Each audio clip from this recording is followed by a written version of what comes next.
एकरा में श्रद्धांजलि व्यक्त करी जाले। परमपिता परमेश्वर से यह कामना करके है प्रभु ये शोकाकुल परिवार की हिम्मत दिया और महान सभी आत्माओं को आप उचित स्थान दीजिएगा अपने शरण में कर्मों के अनुसार। आई एक बिहार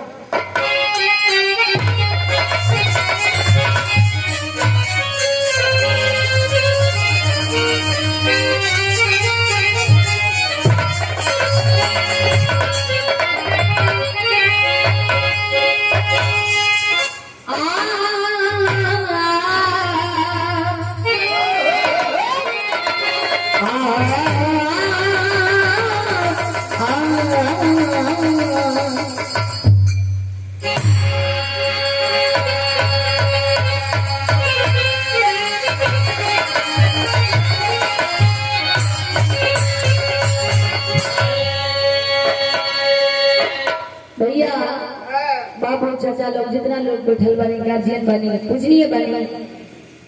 एक एक लाइन पर आप लोग गौर करब जा कैसे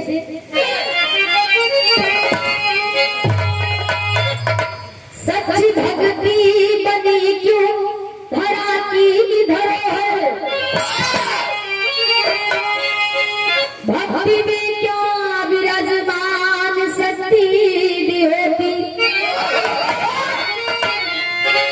भक्ति तन मन को निर्मल बनाती है क्या भक्ति से ज्ञान चक्षु को मिलता क्या मोती भक्ति करे भोल शंकर बने क्यों महादेव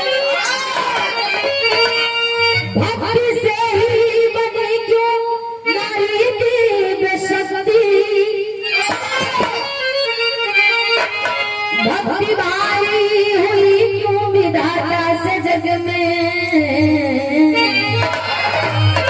बन गई भक्ति क्यों लगता क्यों की कोई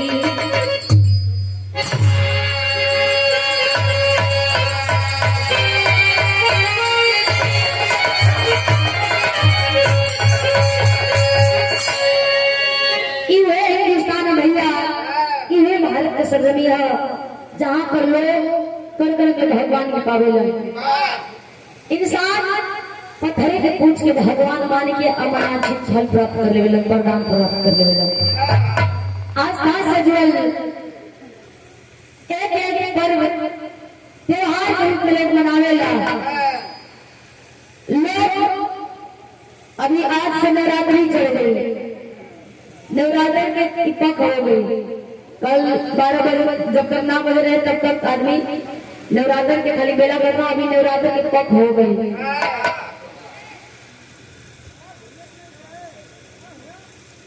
नवरात्र चढ़ गई एकरा में माता रानी के पूजा हुई गुरु जी को दुखी है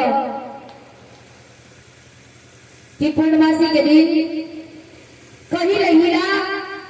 वहाँ हम जरूर पहुंचीला माई के धाम पर माई के देहल वरदान हमारा ऊपर और हम उन्हीं के दिन से बचल बनी यह सातों महीने 7 रूप में 7 दिन पूजी है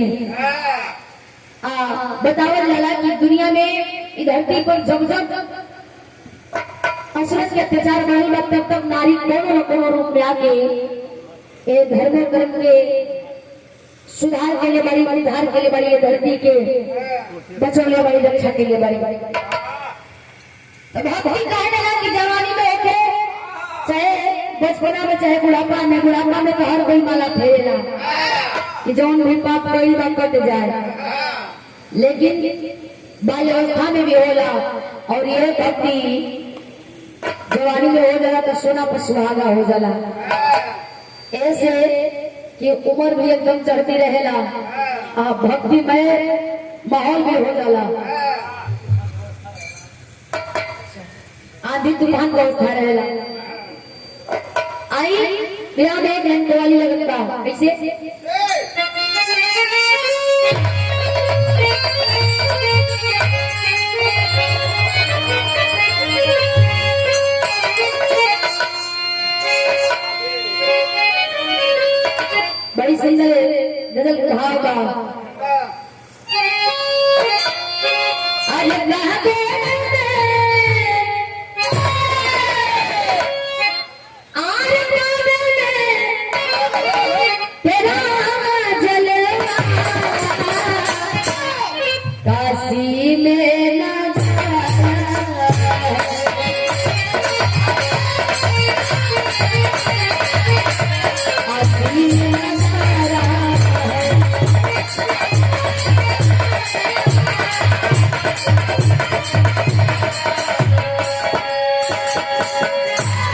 कभी जिभाव लिखत नहीं का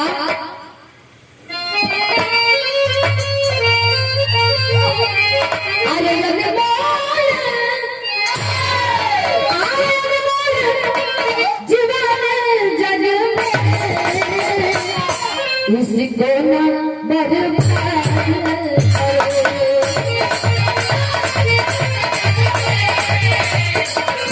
न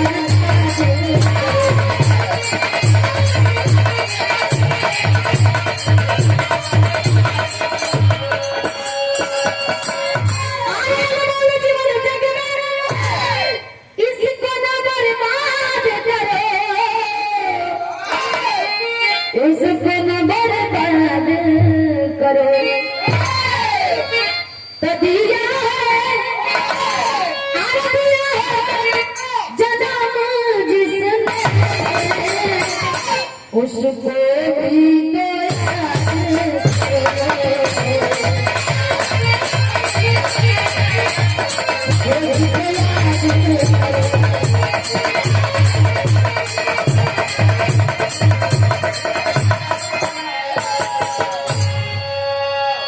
दिया है जन्म जिसने उसको भी तो याद करो। अनमोल की जीवन मिलल बनो तो कुछ ऐसा करके जाइए कि लोग याद करे, मरने के बाद लोग करे अदब से लोग कहे कि ना फलाने बड़ा बढ़िया रहा। हम जाना जानी कि पूरे विश्व में ना, देश स्तर पर ना, राज्य स्तर पर ना, जिला में ना, पंचायत में ना, लेकिन अपने गांव में इतनी इज्जत जरूर कमा लिया कि जो भी समय अर्थी उठे उस समय गांव के लोग तुम्हारा पीछे जाए और आस पावा जाए कि फलाने बहुत बढ़िया रहा। और हमारे बड़े भैया सम्मानित विराट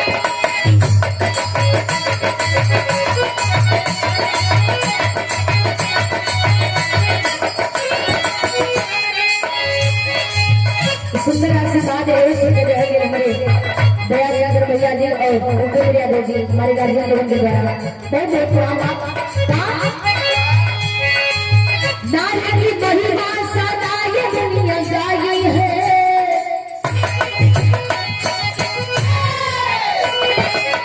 नारी की महिमा सदा ये दुनिया गाई है, सती सावित्री जय सुइया कर दिखाई है।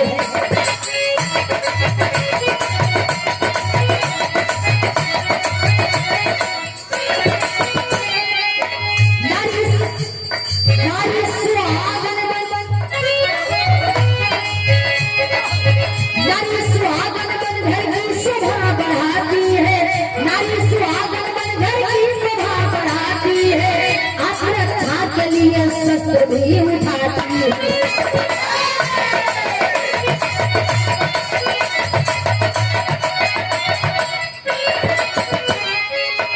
नारी जगत जननी शक्ति भी कहलाई है, नारी जगत जननी शक्ति भी कहलाई है।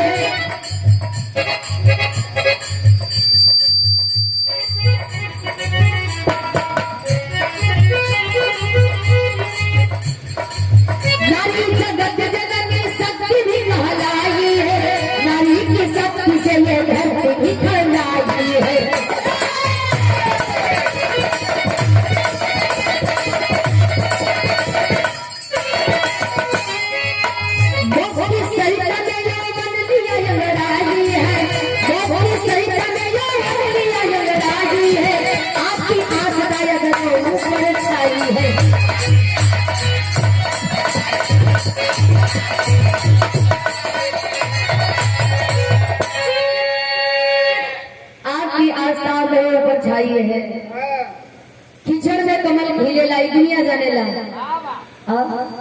कीचड़ में ही कमल खिल जाला, लेकिन कीचड़ के दरकिनार कर दिया जाला और कमल के अपना ले जाला। अरे भैया गौर करेंगे, सती सावित्री सती अनसुईया पति व्रता नारी जो कि अपने पति के प्राण यमराज से लड़के वापस ले रही,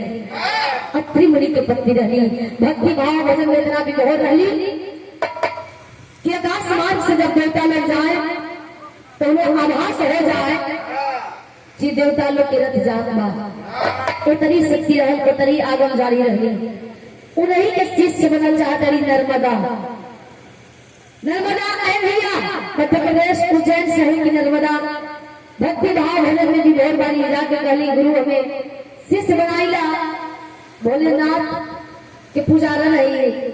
तोरे पूजा जीवन भर करब, हमें राय दिखाई दो। कहल जाला की नारी अगर मोम से भी ज्यादा मुलायम हुई तो समय अगला पर लोहा से भी ज्यादा कठोर हो जाली। विराम में एक लाइन गीत लगत बा,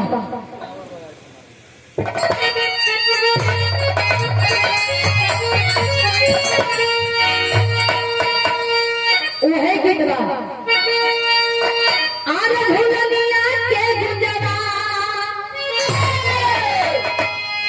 आर भुलनिया के गुंजवा, आर टूटल राजा,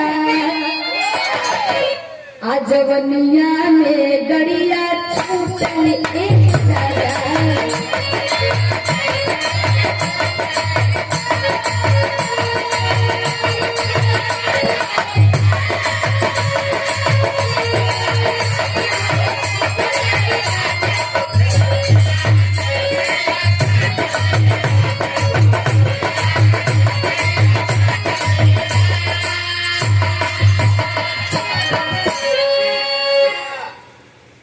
जीवन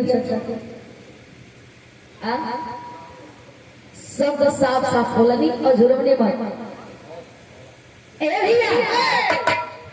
देखा जाति गुरु को बोले बारी, आप गुरु का फर्ज होला कि अपने शिष्य की राह दिखावल। वो राह दिखावल हमारी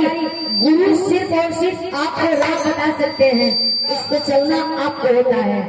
आप उस पर चलेंगे, गुरु केवल राह बताएंगे। कहत बारी समझावत बारी कैसे होता बनल चाहता भक्ति महाभजन सर पे चढ़ के बोलत बा तो सुना हमार बात।